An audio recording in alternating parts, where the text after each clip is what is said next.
common themes, whether taken from a certain references, especially from Madhvi Desai's book of Pedagogy and Practice.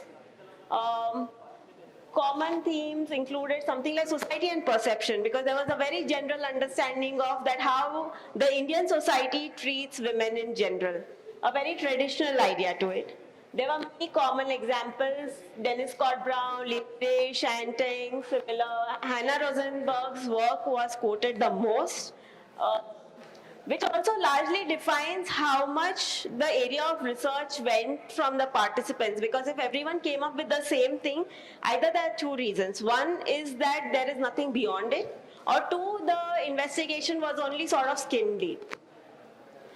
Then this largely bind themselves to definitions, that what is equity, what is equality, that sort of context setting was going through a lot. If you are having a 1500, say, understood in a very, very refined manner, which didn't come through. There was also an insight into the profession more. Nobody looked at architecture as beyond just a practice. Everyone talked about scales and things like that, not as a discipline overall, a pedagogy or discourse, and we'll come to that. There are a few things that came about. A lot of people did personal surveys. They undertook a larger effort and sort of documented a larger survey idea. Of course, that was much more appreciated. A lot of people sort of spoke of the gender as a spectrum and saying that, you know, it's not just one sort of directional linear understanding of gender.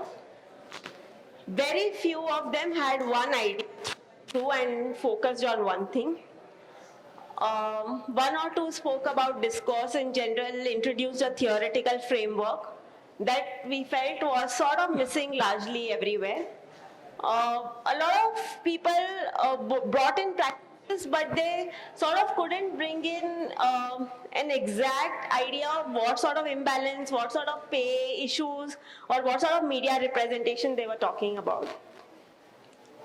So then, considering our evaluation process, we were thinking that maybe there is an idea to it that we can reinforce in this post-review session, how to go through a brief and how to respond to it in a very concrete way.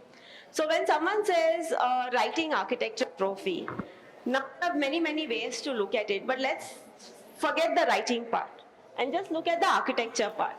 When we speak to students of architecture, your understanding about architecture refers to what you know of it as you being space designers or building designers.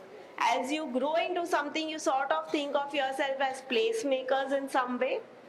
But then you forget the main part of it, which sort of colleges introduce in the very early aspect, which is humanities, is that we are largely a cultural construct within the society.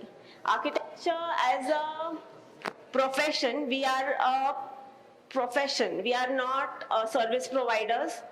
However, a lot of people may tell you, we are a profession. We stand with lawyers and doctors as professionals of society.